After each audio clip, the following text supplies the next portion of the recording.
ડિપ્રેશનની category સુધી જાય તેવી શક્યતાઓ છે, પણ આ સિસ્ટમ ધીમે ધીમે ગોવા, મહારાષ્ટ્ર ને એમ કરતા કરતા જેમ આગળ ગુજરાત તરફ આગળ ચાલશે, જો થોડી પણ આ સિસ્ટમ છે એ ઉત્તર પશ્ચિમ દિશા તરફ મૂવમેન્ટ કરે તો આ સિસ્ટમને કારણે સાયક્લોન બને તેવી પણ શક્યતાઓ છે.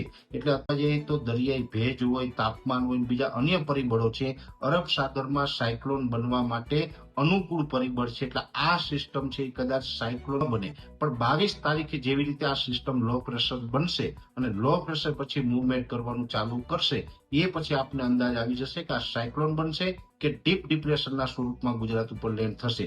પણ એક વાત ચોક્કસ છે કે જો સાયક્લોન બને તો પણ ગુજરાતને ભારે પવન અને મુશળધાર વરસાદની શક્યતાઓ છે, અને સાયક્લોન ન બને અને ડિપ્રેશન અથવા તો ડીપ ડિપ્રેશન ગુજરાત ઉપરથી પસાર થાય તો પણ ગુજરાતની અંદર વરસાદની શક્યતાઓ છે. નૈઋત્યનું ચોમાસું આવે એ પહેલા ગુજરાતની અંદર પ્રી મોન્સૂન એક્ટિવિટીના વરસાદો જોવા મળે તેવી શક્યતાઓ છે, અને ખાસ કરીને મે મહિનાના છેલ્લા અઠવાડિયામાં એટલે કે 22-23 મે થી લઈ અને 1 જૂન સુધી ગુજરાતના અલગ અલગ વિસ્તારોની અંદર 2 થી લઈને 4 ઇંચ અને અમુક વિસ્તારની અંદર 4 ઇંચ કરતા પણ વધારે વરસાદ પડે તેવી સંભાવનાઓ દેખાઈ રહી છે. અને ડિપ્રેશન અથવા તો ડીપ ડિપ્રેશન ગુજરાત ઉપરથી પસાર થાય તો પણ ગુજરાતની અંદર વરસાદની શક્યતાઓ છે. એટલે ખાસ કરીને મે મહિનાના છેલ્લા અઠવાડિયામાં ગુજરાત રાજ્યની અંદર ભારે વરસાદ ને અમુક વિસ્તારની અંદર ભારેથી અતિ ભારે વરસાદોની શક્યતાઓ છે. અનેક વિસ્તારોની અંદર વાવેતર લાયક પણ વરસાદની શક્યતાઓ છે.